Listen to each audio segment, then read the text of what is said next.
बिस्मिल्लाहिर्रहमानिर्रहीम। अस्सलाम वालेकुम नादरीन, आप यूट्यूब चैनल देख रहे हैं। मैं इमरान खान हूँ। सबसे पहले इमरान खान साहब का स्टेटमेंट, क्योंकि जो भी मुज़ाकरात का मामला था वो कटाई में पड़ गया। उसका रीज़न इमरान खान साहब ने खुद बताया सहाफ़ियों से बात करते हुए। और इमरान खान साहब ने कहा कि अली अमीन गंडापुर और बैरिस्टर गौहर के ज़रिए मुझे ऑफ़र आई कि एहतजाज मुलतवी कर दें तो सब कुछ ठीक हो जाएगा। इमरान खान ने अडियाला जेल में मीडिया से बातचीत करते हुए कहा, उनकी रिहाई की शर्त पूरी नहीं हुई। मैंने खुद समेत अंडर ट्रायल लोगों की रिहाई का मुतालबा किया था। जितने लोग भी अंडर ट्रायल हैं उन सबको रिहा कर दिया जाए ताकि मुज़ाकरात की संजीदगी का मालूम हो सके। इमरान खान ने कहा कि ये ऐसी डिमांड थी जो फौरी तौर पर पूरी हो सकती थी, जो उन्होंने नहीं की। मुज़ाकरात तो चलते रहते हैं, मगर ये पता चल गया कि ये सीरियस नहीं थे, ये सिर्फ एहतजाज मुलतवी करवाना चाहते थे। हमारे चार्टर ऑफ डिमांड में सब गिरफ्तार लोगों की रिहाई शामिल है। इमरान खान का कहना था कि हाई कोर्ट ने कल मेरी ज़मानत मंजूर की, जिसके बाद हुकूमत के पास सुनहरी मौका था कि मुझे रिहा कर देते। हाई कोर्ट ज़मानत मंजूर करती है और यहाँ पहले से तय हो जाता है कि रिहाई नहीं देनी। वाज़े हो गया कि हुकूमत मुझे मसरूफ़ करके मामले को तूल देना चाह रही थी। यानी वो जो हम पहले बात कर रहे थे कि इमरान खान साहब को धोखा दिया जा सकता है मुज़ाकरात के नाम पे कि टाइम गेन किया जाए, और यही काम गुज़िश्ता 2.5 साल से हम देख रहे हैं पाकिस्तान में किया जा रहा है। लगभग 2.25 साल होने वाले हैं। एक ही काम पाकिस्तान में किया गया है कि मामले को तूल दिया जाए, टाइम गेन किया जाए। ऐसा लगता है निज़ाम ये सोच रहा है कि थोड़े दिन बाद हालात ठीक हो जाएंगे, थोड़े दिन बाद हालात ठीक हो जाएंगे। बस ठीक होने ही वाले हैं, अभी बस चीज़ें ठीक हो जाएंगी। तो वो थोड़े थोड़े दिन करके 2.25 साल होने वाले, हालात तो ठीक नहीं हुए। बहरहाल इमरान खान ने कहा कि ये भी वाज़ेह हो गया कि असल ताकत जिसके पास है उसी ने ये सब कुछ किया, और सब कुछ ये बताने के लिए किया कि वो जो चाहे करें, वो कानून से बालातर है, तो कहीं से भी रिलीफ नहीं मिलेगा। हमारे पास जिंदा कौम की तरह एहतजाज के अलावा कोई और रास्ता नहीं है। तो बैरून मुल्क पाकिस्तानियों का रिकॉर्ड एहतजाज होगा, क्योंकि वो आज़ाद मुल्कों में रहते हैं। हमें हुकूमत की नीयत का पता चल चुका है। एहतजाज भी होगा, मुज़ाकरात भी चलते रहेंगे। मुज़ाकरात होंगे तो बात आगे चलेगी। मुज़ाकरात जिनसे हो रहे हैं नाम नहीं बता सकता, लेकिन जो मुज़ाकरात हो रहे हैं इनमें संजीदगी नहीं है। इमरान खान ने मजीद कहा कि मैं जेल में हूं और मुझ पर केसेस बनाए जा रहे हैं। उसी को बनाना रिपब्लिक कहते हैं। एहतजाज 100% कामयाब होगा। अब वादे हो चुका है कि मुझे 24 नवंबर से पहले रिहा नहीं करेंगे। हम इनकी क्या बात माने? अगर वो बातचीत में संजीदा हैं तो हमारे लोगों को रिहा किया जाए। जेल में रहते हुए मुझ पर 60 केसेस हो चुके हैं। सारे मरकजी केसेस में मेरी जमानत हो चुकी है, मगर इसके बावजूद रिहा नहीं किया जा रहा। इमरान खान साहब ने सारा बताया जी कि अली अमीन गंडापुर और बैरिस्टर गौहर आए थे। वैसे ये दोनों लोग जो हैं वो कंटिन्यूसली एस्टेब्लिशमेंट के साथ राब्ते में है। ये बात मैं आपको पूरी यकीन के साथ कह सकता हूं। वो इसलिए कि जब तक कि वो काम कर ही नहीं सकता। हमारा सिस्टम इस तरह से बना हुआ है, एस्टेब्लिशमेंट की इतनी गहरी जड़ें पूरे सिस्टम के अंदर कि कोई वजीर आला तो क्या, कोई SHO भी या कोई एक SP या DSP भी जो है वो एस्टेब्लिशमेंट के साथ जुड़े बगैर काम नहीं कर सकता। एस्टेब्लिशमेंट की जड़ें बहुत गहरी हैं निज़ाम के अंदर, तो वज़ीर आला तो ऐसा सोच भी नहीं सकता। अब अलीमा खान साहिबा ने भी इसकी तस्दीक की। उन्होंने कहा जी इमरान खान साहब को मुज़ाकरात की पेश की गई, 10 दिन के लिए टाइम मांगा गया था। जो मुज़ाकरात करने वाले दूसरे लोग हैं जिन्होंने अली अमीन गंडापुर से रब्ता करके मुज़ाकरात किए या बैरिस्टर गौहर को इन्फॉर्मेशन है, उन्होंने कहा जी कि 10 दिन दे दिए जाए, 10 दिन के लिए एहतजाज आप मौखर कर लें और मुज़ाकरात जो है वो फिर आगे बढ़ते जाएंगे। अब इसमें जो डायरेक्टली उनका स्टेटमेंट है वो ये है कि इमरान खान ने कहा कल मुझे उन्होंने ऑफर किया आप 10 दिन के लिए एहतजाज मुलतवी कर दें, हम बातचीत करने के लिए तैयार हैं। मैंने कहा ठीक है, पहले बेगुनाह लोगों को रिहा करो। बजाय रिहाई के मुझ पर एक नया केस बना दिया गया। इससे वादे हुआ कि ताकतवर लोग जिस वक्त चाहें आपको कैद में रख लें और जब चाहें आपको रिहा कर दें। लिहाजा उन्होंने बड़ा क्लियरली कह दिया इमरान खान साहब ने कि ये इसके पीछे एस्टेब्लिशमेंट है, मेरी गिरफ्तारी के पीछे, और ये सारे मिले हुए हैं और ये सिर्फ टाइम गेन करना चाह रहे थे, जो इमरान खान साहब ने फिलहाल देने से इनकार कर दिया है। और उन्होंने कहा जी कि हम एहतजाज करेंगे, एहतजाज नहीं रुकेगा। मोहसिन नकवी को बुला लिया जी, इस्लामाबाद हाई कोर्ट ने इसका नोटिस ले लिया। इस्लामाबाद हाई कोर्ट के अंदर वो एक केस चला गया था, वहां पे चीफ जस्टिस के पास ये केस लगना ही वहां था। इस्लामाबाद में जब भी कोई हुकूमत से मुताल्लिक या एस्टेब्लिशमेंट से मुताल्लिक कोई भी चीज़ आती है, वो 90% जो है वो जाकर सीधा chief justice Islamabad high court के पास ही लगती है। वो इख्तियार भी उनके पास ही है। तो वो केस उनके पास जाके लग गया और उन्होंने वहाँ पे तलब कर लिया वज़ीर दाखिला को, और वज़ीर दाखिला का शुक्रिया भी अदा किया कि आप आए। तो वज़ीर दाखिला ने वहाँ पे बातचीत की। बहरहाल अब ये केस चल रहा है कि इस एहतजाज को कैसे टैकल करना है। अब अदालत के जरिए से कोई हुक्म लेने की कोशिश की जाएगी। बहरहाल मोहसिन नकवी ने बाहर निकल के बातचीत की है और मोहसिन नकवी ने कहा कि जी पीटीआई के साथ कोई मुज़ाकरात नहीं हो रहे क्योंकि धमकियों के साथ बातचीत नहीं हो सकती है। चीफ जस्टिस का जो भी ऑर्डर होगा उसके ऊपर हम अमल दरामद करेंगे। मुझे लगता है चीफ जस्टिस से सख्त ऑर्डर लेगी ये हुकूमत और उस ऑर्डर को बुनियाद बनाकर लोगों के ऊपर फस्तायत, जुल्म और जबर किया जाएगा। अब चीफ जस्टिस का जो सख्त ऑर्डर है वो किस नौयत का होगा ये हम देख लेंगे आने वाले वक्त में। अच्छा, उन्होंने कहा जी कि सवाल ये पैदा होता है कि सिर्फ खास दिनों में पीटीआई क्यों एहतजाज कर रही है। अब ऐसे वक्त में एहतजाज की कॉल दी है जब बेलारूस के सदर पाकिस्तान, ओ यार कुछ ना कुछ तो पाकिस्तान जो हो ही रहा होता है ना। थोड़े दिन पहले एहतजाज कर रहे थे तो आपने कहा था जी वो जो है वो मलेशिया के वज़ीर आज़म आ गए, हालांकि वो उस दिन जा रहे थे जिस दिन उन्होंने एहतजाज की कॉल दी थी।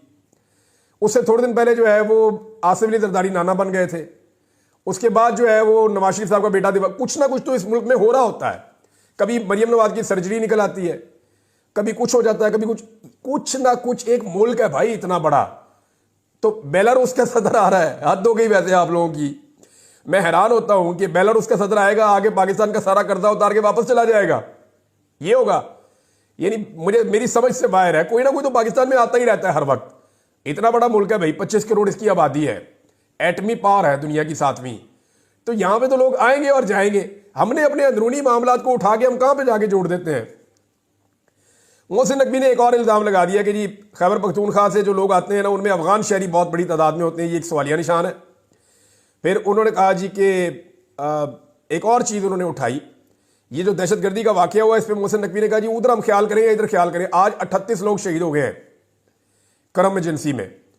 अब हम वहां ध्यान रखें या यहां ध्यान रखें। अब ये बहुत बड़ा दहशतगर्दी का एक वाकया हुआ है और 38 लोग वहां पे बताए गए हैं। अब तक की इतला के मुताबिक जो शहीद हो गए हैं, गाड़ियों के ऊपर अंधाधुंध फायरिंग की गई है। ये पारा चनार से जाती हुई गाड़ियां। इसके ऊपर 2 स्टेटमेंट्स हैं अल्लामा राजा नासिर अब्बास साहब, क्योंकि वो इसके साथ जुड़े हुए हैं तो मैं उनके स्टेटमेंट आपको पढ़ के सुना देता हूँ। खैबर पख्तूनख्वा के जिला करम ओचित में दहशतगर्दों ने कानवाय पर फायरिंग की। उसके नतीजे में कमोबेश 38 अफराद की शहादत और कुछ जख्मी भी हुए हैं लोग। ये इंतहाई अफसरदा हूं मैं। दहशतगर्दी की इस घिनौनी वारदात की जितनी मजम्मत की जाए कम है। हमने बहुत दफ़ा सूबाई और वफाकी हुकूमत को इस बारे में बताया, एहतजाज भी किए, लेकिन किसी के कान पर चूं तक नहीं रेंगी और इस जुल्म को रोकने में सब नाकाम साबित हुए। वज़ीर आला खैबर पख्तूनख्वा भी सूबे में अमन व अमान के क़याम में नाकाम हो चुके हैं। हकीकत तो यह है कि वो ज़िला करम पारा चनार का डिप्टी कमिश्नर और डीपीओ तक हटाने का इख्तियार नहीं रखते। ये बात ठीक है, अली अमीन गंडापुर एक डीपीओ को या एक आरपीओ को या एक डीसी को नहीं हटा सकते। अली अमीन गंडापुर वज़ीर आला ज़रूर है, लेकिन इख्तियारात अली अमीन गंडापुर के पास नहीं है, इख्तियारात कहीं और है। मरियम नवाज के पास भी इख्तियारात नहीं है, लेकिन मरियम नवाज की तो समझ आती है ना कि मरियम नवाज फॉर्म 47 पे आई हुई है। मरियम नवाज की जाली हुकूमत है। अगर मरियम नवाज की हुकूमत में डीपीओ और डीसी कोई और लगाए या जिनके पास असली फॉर्म 45 हैं, जिन्होंने उनके बदले में इनको जाली फॉर्म 47 दिए हुए हैं, अगर वो मरियम नवाज की हुकूमत के अंदर मुदाखलत करें तो बात समझ आती है कि भाई आप जीते हुए नहीं, आप हारे हुए चुप करके बैठ जाएं। अब अली अमीन गंडापुर कंप्रोमाइज हो जाए या वो अपने से बात करते हुए, और इमरान खान साहब ने कहा कि अली अमीन गंडापुर और बैरिस्टर गौहर के ज़रिए मुझे ऑफ़र आई कि एहतजाज मुलतवी कर दें तो सब कुछ ठीक हो जाएगा।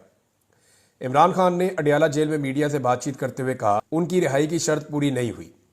मैंने खुद समेत अंडर ट्रायल लोगों की रिहाई का मुतालबा किया था। जितने लोग भी अंडर ट्रायल हैं उन सबको रिहा कर दिया जाए ताकि मुज़ाकरात की संजीदगी का मालूम हो सके। इमरान खान ने कहा कि ये ऐसी डिमांड थी जो फौरी तौर पर पूरी हो सकती थी, जो उन्होंने नहीं की। मुज़ाकरात तो चलते रहते हैं, मगर ये पता चल गया कि ये सीरियस नहीं थे, ये सिर्फ एहतजाज मुलतवी करवाना चाहते थे। हमारे चार्टर ऑफ डिमांड में सब गिरफ्तार लोगों की रिहाई शामिल है। इमरान खान का कहना था कि हाई कोर्ट ने कल मेरी ज़मानत मंजूर की, जिसके बाद हुकूमत के पास सुनहरी मौका था कि मुझे रिहा कर देते। हाई कोर्ट ज़मानत मंजूर करती है और यहाँ पहले से तय हो जाता है कि रिहाई नहीं देनी। वाज़े हो गया कि हुकूमत मुझे मसरूफ़ करके मामले को तूल देना चाह रही थी। यानी वो जो हम पहले बात कर रहे थे कि इमरान खान साहब को धोखा दिया जा सकता है मुज़ाकरात के नाम पे कि टाइम गेन किया जाए, और यही काम गुज़िश्ता 2.5 साल से हम देख रहे हैं पाकिस्तान में किया जा रहा है। लगभग 2.25 साल होने वाले हैं, एक ही काम पाकिस्तान में किया गया है कि मामले को तूल दिया जाए, टाइम गेन किया जाए। ऐसा लगता है निज़ाम ये सोच रहा है कि थोड़े दिन बाद हालात ठीक हो जाएंगे, थोड़े दिन बाद हालात ठीक हो जाएंगे, बस ठीक होने ही वाले हैं, अभी बस चीज़ें ठीक हो जाएंगी। तो वो थोड़े थोड़े दिन करके 2.25 साल होने वाले, हालात तो ठीक नहीं हुए। बहरहाल इमरान खान ने कहा कि ये भी वादे हो गया कि असल ताकत जिसके पास है उसी ने ये सब कुछ किया, और सब कुछ ये बताने के लिए किया कि वो जो चाहे करें, वो कानून से बालातर है, तो कहीं से भी रिलीफ नहीं मिलेगा। हमारे पास जिंदा कौम की तरह एहतजाज के अलावा कोई और रास्ता नहीं है। बैरून मुल्क पाकिस्तानियों का रिकॉर्ड एहतजाज होगा, क्योंकि वो आज़ाद मुल्कों में रहते हैं। हमें हुकूमत की नीयत का पता चल चुका है। एहतजाज भी होगा, मुज़ाकरात भी चलते रहेंगे। मुज़ाकरात होंगे तो बात आगे चलेगी। मुज़ाकरात जिनसे हो रहे हैं नाम नहीं बता सकता, लेकिन जो मुज़ाकरात हो रहे हैं इनमें संजीदगी नहीं है। इमरान खान ने मजीद कहा कि मैं जेल में हूं और मुझ पर केसेस बनाए जा रहे हैं, उसी को बनाना रिपब्लिक कहते हैं। एहतजाज 100% कामयाब होगा। अब वादे हो चुका है कि मुझे 24 नवंबर से पहले रिहा नहीं करेंगे। हम इनकी क्या बात माने? अगर वो बातचीत में संजीदा हैं तो हमारे लोगों को रिहा किया जाए। जेल में रहते हुए मुझ पर 60 केसेस हो चुके हैं। सारे मरकजी केसेस में मेरी जमानत हो चुकी है, मगर इसके बावजूद रिहा नहीं किया जा रहा। इमरान खान साहब ने सारा बताया जी कि अली अमीन गंडापुर और बैरिस्टर गौहर आए थे। वैसे ये दोनों लोग जो हैं वो कंटिन्यूसली एस्टेब्लिशमेंट के साथ राब्ते में है। ये बात मैं आपको पूरी यकीन के साथ कह सकता हूं। वो इसलिए कि जब तक के वो काम कर ही नहीं सकता। हमारा सिस्टम इस तरह से बना हुआ है, एस्टेब्लिशमेंट की इतनी गहरी जड़ें पूरे सिस्टम के अंदर कि कोई वजीर आला तो क्या, कोई SHO भी या कोई एक SP या DSP भी जो है वो एस्टेब्लिशमेंट के साथ जुड़े बगैर काम नहीं कर सकता। एस्टेब्लिशमेंट की जड़ें बहुत गहरी है निज़ाम के अंदर, तो वजीर आला तो ऐसा सोच भी नहीं सकता। अब अलीमा खान साहिबा ने भी इसकी तस्दीक की। उन्होंने कहा जी इमरान खान साहब को मुज़ाकरात की पेश की गई, 10 दिन के लिए टाइम मांगा गया था। जो मुज़ाकरात करने वाले दूसरे लोग हैं जिन्होंने अली अमीन गंडापुर से रब्ता करके मुज़ाकरात किए या बैरिस्टर गौहर को इन्फॉर्मेशन है, उन्होंने कहा जी कि 10 दिन दे दिए जाए, 10 दिन के लिए एहतजाज आप मौखर कर लें और मुज़ाकरात जो है वो फिर आगे बढ़ते जाएंगे। अब इसमें जो डायरेक्टली उनका स्टेटमेंट है वो ये है कि इमरान खान ने कहा कल मुझे उन्होंने ऑफर किया आप 10 दिन के लिए एहतजाज मुलतवी कर दें, हम बातचीत करने के लिए तैयार हैं। मैंने कहा ठीक है, पहले बेगुनाह लोगों को रिहा करो। बजाय रिहाई के मुझ पर एक नया केस बना दिया गया। इससे वादे हुआ कि ताकतवर लोग जिस वक्त चाहें आपको कैद में रख लें और जब चाहें आपको रिहा कर दें। लिहाजा उन्होंने बड़ा क्लियरली कह दिया इमरान खान साहब ने कि ये इसके पीछे एस्टेब्लिशमेंट है, मेरी गिरफ्तारी के पीछे, और ये सारे मिले हुए हैं और ये सिर्फ टाइम गेन करना चाह रहे थे, जो इमरान खान साहब ने फिलहाल देने से इनकार कर दिया है। और उन्होंने कहा जी कि हम एहतजाज करेंगे, एहतजाज नहीं रुकेगा। मोहसिन नकवी को बुला लिया जी, इस्लामाबाद हाई कोर्ट ने इसका नोटिस ले लिया। इस्लामाबाद हाई कोर्ट के अंदर वो एक केस चला गया था, वहां पे चीफ जस्टिस के पास ये केस लगना ही वहां था। इस्लामाबाद में जब भी कोई हुकूमत से मुताल्लिक या एस्टेब्लिशमेंट से मुताल्लिक कोई भी चीज़ आती है, वो 90% जो है वो जाकर सीधा chief justice Islamabad high court के पास ही लगती है। वो इख्तियार भी उनके पास ही है। तो वो केस उनके पास जाके लग गया और उन्होंने वहाँ पे तलब कर लिया वज़ीर दाखिला को, और वज़ीर दाखिला का शुक्रिया भी अदा किया कि आप आए। तो वज़ीर दाखिला ने वहाँ पे बातचीत की। बहरहाल अब ये केस चल रहा है कि इस एहतजाज को कैसे टैकल करना है। अब अदालत के जरिए से कोई हुक्म लेने की कोशिश की जाएगी। बहरहाल मोहसिन नकवी ने बाहर निकल के बातचीत की है और मोहसिन नकवी ने कहा कि जी PTI के साथ कोई मुज़ाकरात नहीं हो रहे, क्योंकि धमकियों के साथ बातचीत नहीं हो सकती है। चीफ जस्टिस का जो भी ऑर्डर होगा उसके ऊपर हम अमल दरामद करेंगे। मुझे लगता है चीफ जस्टिस से सख्त ऑर्डर लेगी ये हुकूमत, और उस ऑर्डर को बुनियाद बनाकर लोगों के ऊपर फस्तायत, जुल्म और जबर किया जाएगा। अब चीफ जस्टिस का जो सख्त ऑर्डर है वो किस नौयत का होगा ये हम देख लेंगे आने वाले वक्त में। अच्छा, उन्होंने कहा जी कि सवाल ये पैदा होता है कि सिर्फ खास दिनों में PTI क्यों एहतजाज कर रही है। अब ऐसे वक्त में एहतजाज की कॉल दी है जब बेलारूस के सदर पाकिस्तान, ओ यार कुछ ना कुछ तो पाकिस्तान जो हो ही रहा होता है ना। थोड़े दिन पहले एहतजाज कर रहे थे तो आपने कहा था जी वो जो है वो मलेशिया के वज़ीर-ए-आज़म आ गए, हालांकि वो उस दिन जा रहे थे जिस दिन उन्होंने एहतजाज की कॉल दी थी। उससे थोड़े दिन पहले जो है वो आसिफ अली जरदारी नाना बन गए थे। उसके बाद जो है वो नवाज शरीफ साहब का बेटा दिवा, कुछ ना कुछ तो इस मुल्क में हो रहा होता है। कभी मरियम नवाज की सर्जरी निकल आती है, कभी कुछ हो जाता है, कभी कुछ ना कुछ। एक मुल्क है भाई इतना बड़ा, तो बेलारूस का सदर आ रहा है, हद हो गई वैसे आप लोगों की। मैं हैरान होता हूं कि बेलारूस का सदर आएगा, आगे पाकिस्तान का सारा कर्जा उतार के वापस चला जाएगा, ये होगा। यानी मेरी समझ से बाहर है। कोई ना कोई तो पाकिस्तान में आता ही रहता है हर वक्त।